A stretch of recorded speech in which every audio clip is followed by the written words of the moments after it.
Mythbuster, the story of Jonah. Question: did Tarshish actually present? Where is Joppa? Can a fish swallow a man? Can a man live 3 days in a fish? How can he breathe? Where is Joppa and where is Tarshish?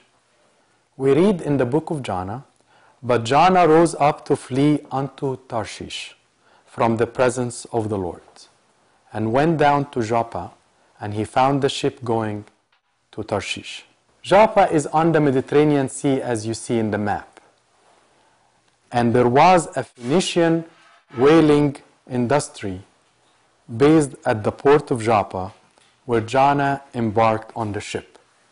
And these Phoenicians usually actually to have fishing for whales, and they used the whales' oil as well as meat for many industries. And it is believed the Phoenician at Joppa used to have an industry for whaling. Tarshish. But Jonah rose up unto Tarshish from the presence of the Lord, and went down to Joppa. He found the ship going to Tarshish. He paid the fare thereof, went down into it, to go with them unto Tarshish from the presence of the Lord. So Tarshish had an access to the Atlantic Ocean. The ships of Tarshish sailed extremely long voyages. Some of the writers wrote that some of these journeys could extend 3 years to bring back all kinds of raw materials and items like coppers, ores, flora, fauna, and some exotic animals. For the king's ships went to Tarshish with the servants of Huram, and every 3 years once came the ships of Tarshish, bringing gold and silver and ivory, apes and peacocks. And that may explain why the sailors were trying to throw so many things before they had to throw Jonah out of the boat for the storm subside. So Jonah found a ship going to Tarshish, and he paid the fare. But the Lord sent out a great wind into the sea, and there were a mighty tempest in the sea, so that the ship was likely to be broken. Then the mariners were afraid, and cried every man unto his God, and cast forth the weirs, and there were in the ship into the sea, to lighten it of them. But Jonah was gone down into the sides of the ship, and he was fast asleep. So the second question, Mythbuster, the storm, why did they think it's due to sin of one? How can the sailors did not expect this? If they are sailors and they have been going through voyages, sometimes as long as 3 years, how come they never expected as bad storm? More than likely, this storm was entirely unexpected, and the sailors, living in an age where no sufficient belief in evolution, assumed correctly that the storm was a divine judgment upon someone in their presence. Jonah, rather than going east from Joppa into Nineveh, he went west completely in order to go away from God in the direction of Tarshish. And that's when he was picked up by the fish, as we will explain, and brought him back towards the east where Nineveh existed. More than likely also, this ship was not an Israelite. The reason is Jonah had to explain to the crew that he was an Israelite, and he freely acknowledged that he was fleeing from the God of heaven and earth from his assigned mission. Jonah was quite honest about his God and about this fact, and he did not hide anything from the mariners. He suggested one solution to the crew, that he should be thrown off board. He urged them to throw him overboard, and the storm would cease. The crew had human compassion and tried to save the ship without throwing Jonah into the sea. But finally, he had to do so to avoid shipwreck.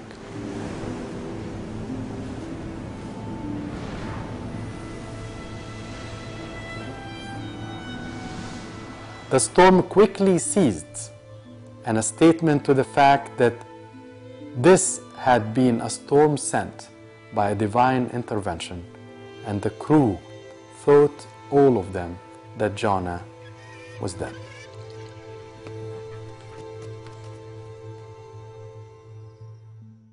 Mythbuster, Jonah's story. And the most important question, and I'm sure it's in the mind of all, how can a fish swallow a man? Now the Lord had prepared a great fish to swallow up Jonah, and Jonah was in the belly of the fish 3 days and 3 nights.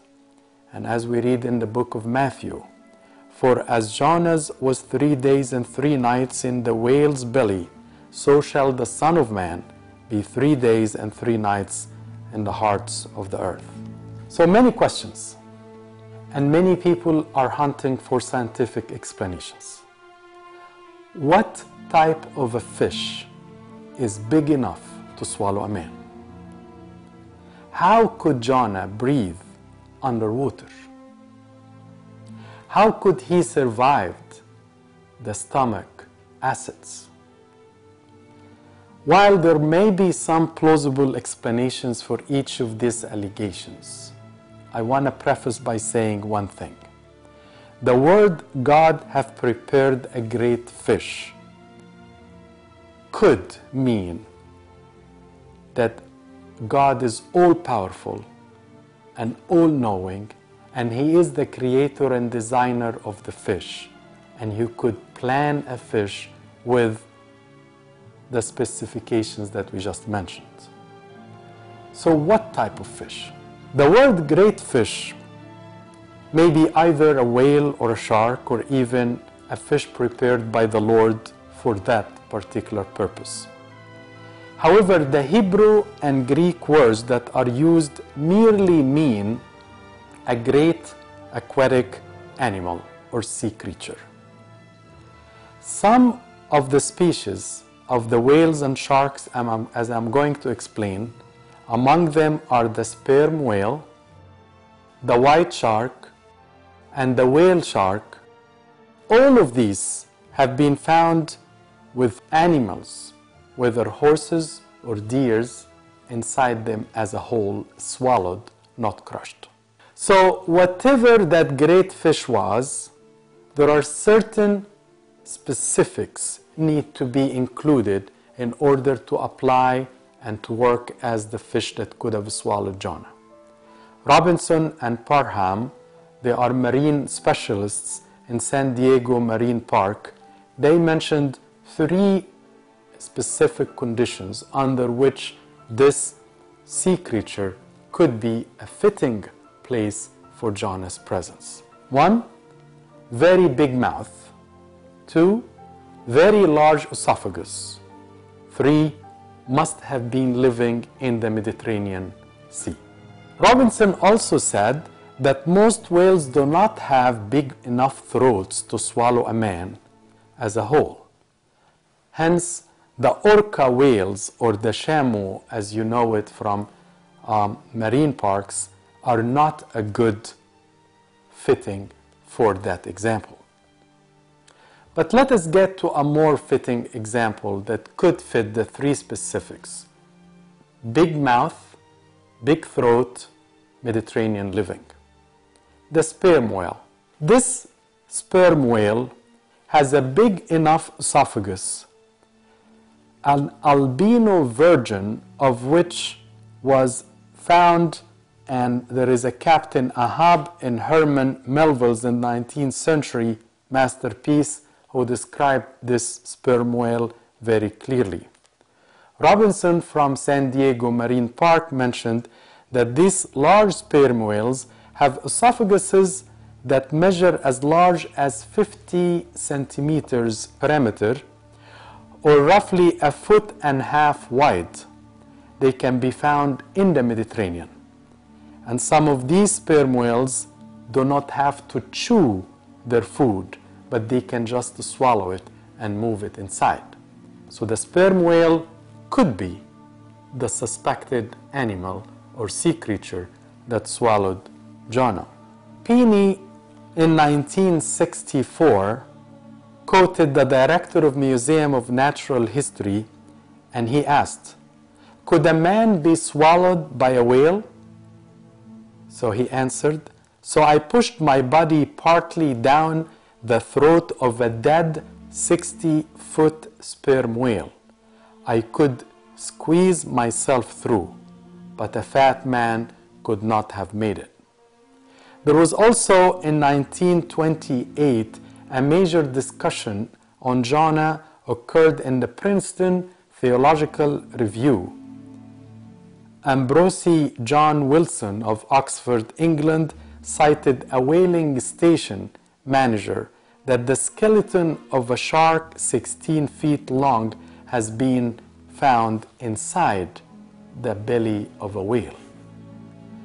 One more interesting point, the sperm whales are known to vomit up every large piece of food when dying, and the book of Jonah has Jonah being vomited up into the dry land of Nineveh.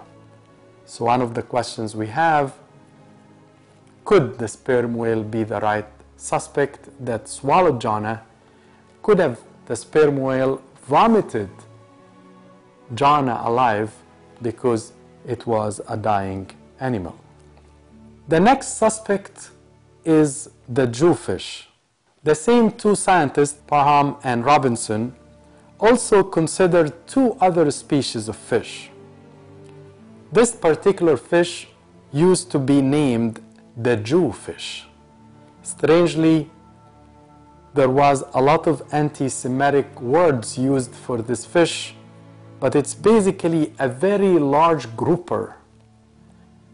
And now they are withdrawing that title, although it was given because it was thought that this is the fish that swallowed the Jew, Jonah. Robinson said that the grouper can grow to 800 pounds. I quote him, "I know that there have been divers who have had their legs sucked into the mouth of groupers. The way they feed, all they do is open their mouth and the water just flows in. So divers' legs have been sucked in." However, neither Robinson or Parham think or suspect very strongly that this is the right fish. There are one other very high in the priority of suspect as sea creature, which is the white shark. However, I would like to keep that for the Mythbuster of next time. I hope you are enjoying the fasting of Jonah or fasting of Nineveh, and we'll see you next time. Thank you.